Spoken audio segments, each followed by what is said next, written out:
Dear students, good morning. I am Vicky sir from Shivam Study Point, Rajpur मोहल्ला औरंगाबाद बिहार। आज हम आप लोग के समझ प्रेजेंट इंडिफिनिट से कंसर्निंग एक सेंटेंस लेकर के आए हैं, नो हाउ टू या नोज हाउ टू। तो नो हाउ टू का प्रयोग उन स्थानों पर या उन वाक्यों के लिए किया जाता है जिस वाक्य से यह पता चले कि उस कार्य को करने की रीति जो है वो कर्ता को पता है। जैसे कि हम लोग हमेशा कभी कभी किसी बात में बोलते हैं कि मैं यह काम करना जानता हूँ या मुझे यह काम करना आता है। तो अगर किसी वाक्य से किसी कार्य के रीति की जानकारी का पता चलता हो तो वैसे वाक्यों का अनुवाद नो हाउ टू से बनाया जाता है। नो हाउ टू का अर्थ ना आता है या जानता है। ता है ती है से स्पष्ट है यह जो वाक्य है वह प्रेजेंट इंडेफिनिट से कंसर्निंग है, अर्थात प्रेजेंट इंडेफिनिट से रिलेटेड है।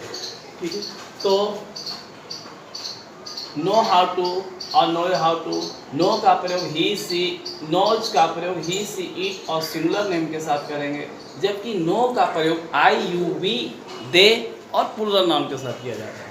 अफर्मेटिव सेंटेंस के लिए नो हाउ टू के लिए रूल है ही सी इट और सिंगुलर नेम के साथ नोज हाउ टू V1 और ऑब्जेक्ट का प्रयोग करेंगे। नोज हाउ टू, इस पर माइंड करिएगा डियर स्टूडेंट्स, इस पर आप ध्यान देंगे कि ही सी इट और सिंगुलर नेम के साथ नोज हाउ टू का प्रयोग किया जाता है, जबकि आई यू वी दे और प्लूरल के साथ नो हाउ टू का प्रयोग किया जाता है। जैसे वाक्य के माध्यम से हम इसको समझने की कोशिश करते हैं, मैं गाड़ी चलाना जानता हूँ, अर्थात इस वाक्य से स्पष्ट हो रहा है कि गाड़ी चलाने का जो रीति है, तरीका है, नियम है या विधि है, उसकी जानकारी हमको। तो मैं गाड़ी चलाना जानता हूँ, आई, क्योंकि आई जो है तो सिंगुलर प्रोनाउन है, इसके साथ नो का प्रयोग करेंगे, I know how to drive a car. इसके बाद वह चाय बनाना जानती है, she knows how to prepare tea. इसी तरीक़ा से और भी एग्जाम्पल हम लोग ले सकते हैं, मैं अंग्रेजी बोलना जानता हूँ, I know how to speak English. तुम चाय बनाना जानती हो, you know how to prepare tea. Sita भोजन पकाना जानती है, Sita knows how to cook food. तो जैसा कि मैंने बताया कि यह सेंटेंस जो है प्रेजेंट इंडेफिनिट से कंसर्निंग है, और प्रेजेंट इंडेफिनिट से कंसर्निंग होने के कारण निगेटिव, इंट्रोगेटिव और WH में सभी में प्रेजेंट इंडेफिनिट का रूल्स को फॉलो करेंगे। जैसे निगेटिव सेंटेंस में हम लोग जानते हैं कि प्रेजेंट इंडेफिनिट के साथ प्रेजेंट इंडेफिनिट टेंस में ही सी इट और सिंगुलर नेम के साथ डज नॉट का प्रयोग होता है, आई यू वी दे और पीएन के साथ डू नॉट का प्रयोग होता है। तो इसके साथ जब डू नॉट और डज नॉट निगेटिव सेंटेंस में प्रयुक्त करते हैं तो नोज का प्रयोग न करके दोनों के साथ सिंगुलर सेंस में या प्लूरल सेंस में नो हाउ टू का प्रयोग किया जाता है। तुम अंग्रेजी बोलना नहीं जानते हो, तो निगेटिव सेंटेंस में हम लोग जानते हैं कि तुम का अंग्रेजी यू होता है, और यू के साथ डू नॉट का प्रयोग जैसे किया जाएगा निगेटिव सेंटेंस को बनाने के लिए, you do not know how to speak English. Sita खाना पकाना नहीं जानती है, सीता डज नॉट, चूँकि सीता जो है सिंगुलर है और सिंगुलर के साथ ही सी इट और सिंगुलर नेम के साथ या नंबर के साथ डज नॉट का प्रयोग किया जाता है, तो सीता खाना पकाना नहीं जानती है, Sita does not know how to cook food. तो इस तरीक़ा से और भी सेंटेंस हम लोग जो है बना सकते हैं। अब इन वाक्यों का इंट्रोगेटिव प्रयोग हम लोग देखते हैं।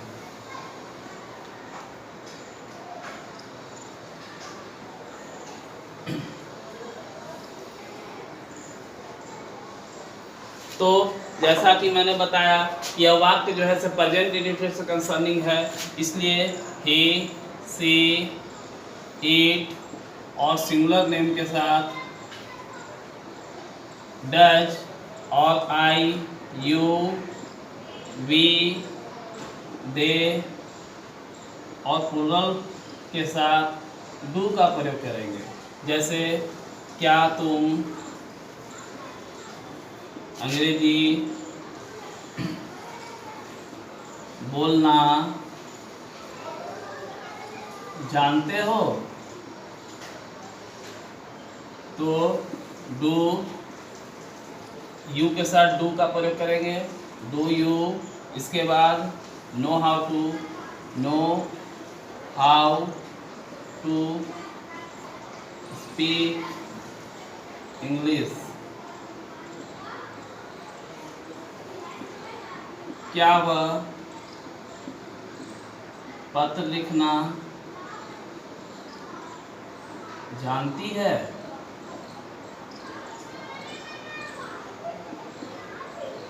Does she know how to write a letter? तो क्या का प्रयोग करके और भी सेंटेंसेस को हम लोग बना सकते हैं।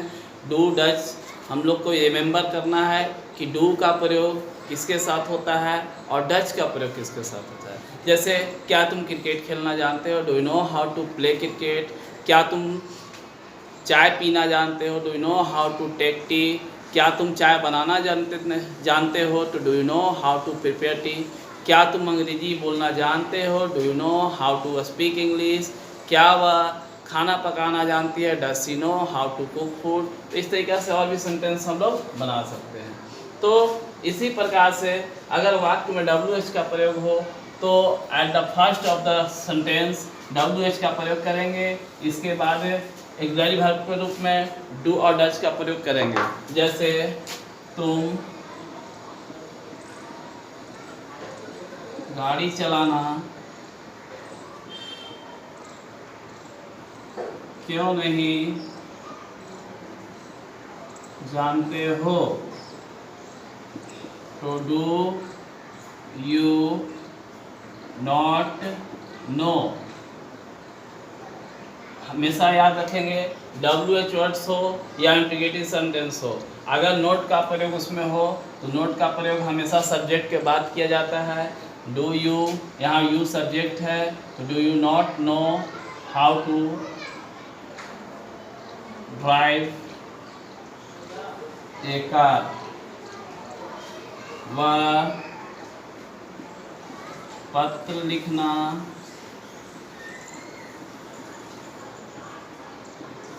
क्यों नहीं जानती है? Why does she not know how to write a letter?